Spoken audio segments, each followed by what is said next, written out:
বিষয়টো হৈছে বৰাক উপত্যকাৰ যিমান সাংবাদিকসকল আছে এই সাংবাদিকসকল লাইভ থ্ৰেড লৈ চলি আছে। অলৰেডি দুটা তিনিটা ঘটনা হৈ গৈছে। এজনটো জোকালে আৰু ঠিক আছে, ট্ৰাকে মাৰি গৈছিলে। তাৰপিছত আজিৰ ৩-৪ দিন আগত আমাৰ একজন সাংবাদিকক কাটিগড়া এলেকাত তাকো মাৰধৰ কৰিলে। কোনে মাৰধৰ কৰিলে? সিন্ডিকেটেৰ মানুহবিলাকে মাৰধৰ কৰিলে। কিয় মাৰধৰ কৰিছিলে? মাৰধৰ কৰিছিলে এই সিন্ডিকেটে এগেইনষ্টত নিউজ কৰিছিলে। তো এই বিষয়বিলাক লৈ আমালোকে জিলা প্ৰশাসনৰ দ্বাৰস্থ হৈছিলোঁ। তেওঁলোকক কৈছিলোঁ যে আমাৰ লগত জাষ্ট এইটো দাবী আছে, কালপিট ধৰিব লাগে।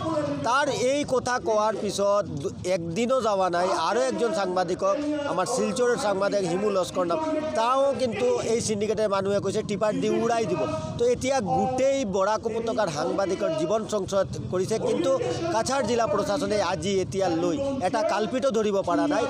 আটাইতকৈ গুৰুত্বপূৰ্ণ বিষয় হ'ল যে কাটিগড়া পুলিচে ব্যাপাৰটোক ইমান গুৰুত্বও দিয়া নাই এতিয়ালৈকে। আমি কাটিগড়া ৱাৰ্কিং জাৰ্নেলিষ্ট গিল্ডে কালি এটা আন্দোলন কৰিছিলোঁ তাতে।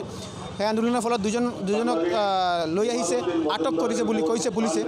এতিয়া আমি ডিমাণ্ড কৰিছোঁ যে অহা 24 ঘণ্টাৰ ভিতৰত, কালি আমি ডিমাণ্ড কৰিছিলোঁ যে 24 ঘণ্টাৰ ভিতৰত ইমাদৰ আক্ৰমণকাৰীসকলক গ্ৰেপ্তাৰ কৰিব লাগে। কাছাৰৰ পুলিচ চুপাৰে কালিগড়া এমএলএৰ জৰিয়তে আমাক এই অনুৰোধটো কৰিছিলে, আমি সেই অনুৰোধটো ৰাখিছিলোঁ। এতিয়া আমি শিলচৰ প্ৰেছ ক্লাবৰ এই আন্দোলনত আমি আহিছোঁ। আহি পেলাই আমি একেই ডিমাণ্ড কৰিছোঁ যে আজি দিনৰ ভিতৰত ইমাদৰ যিবিলাক মানুহে আক্ৰমণ কৰিছিল সেইবিলাক মানুহক গ্ৰেপ্তাৰ কৰিব লাগিব।